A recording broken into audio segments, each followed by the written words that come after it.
Wahai generasi muda, engkau esek bangsa dan negara. Besarkanlah jiwamu, binalah masa depanmu yang gemilang.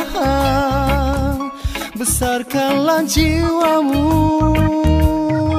binalah masa depanmu yang gemilang.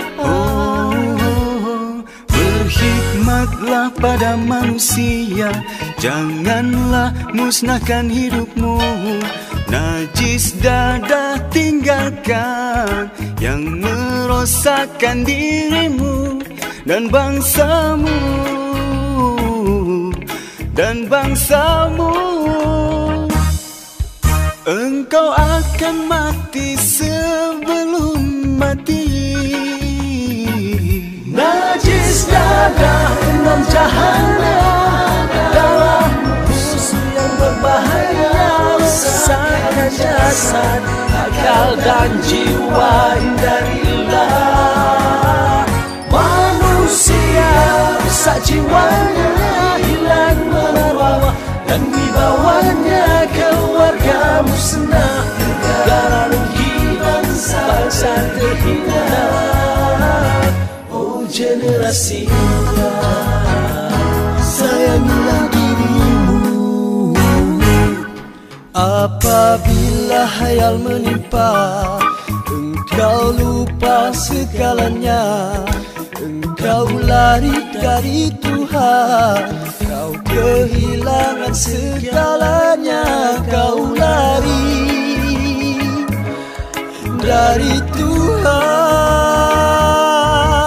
ke neraka dunia yang menyesatkan. Janganlah mudah terpesona dengan suasana dunia. Lebih lagi jangan tergoda nafsu dan syaitan yang durjana, yang durjana. Musuh besar yang tak nampak oleh mata. Masa muda sekali, jangan sia-siakan diri. Mati-matinya itu pasti akan terjadi.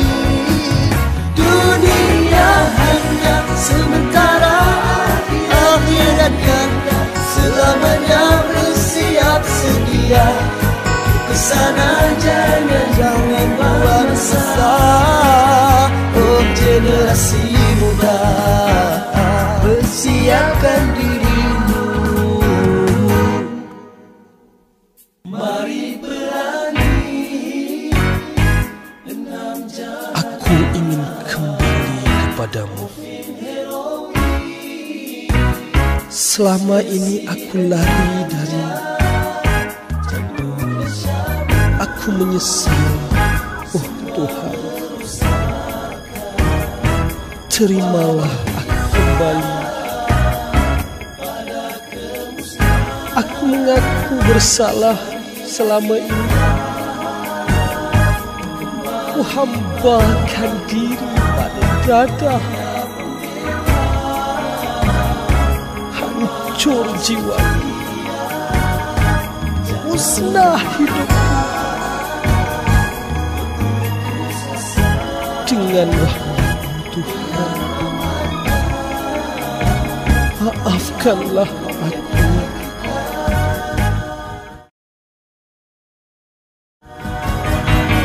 Bangunkanlah akalmu dengan ilmu dan pengalaman. Binalah jiwamu dengan cinta dan takut Tuhan.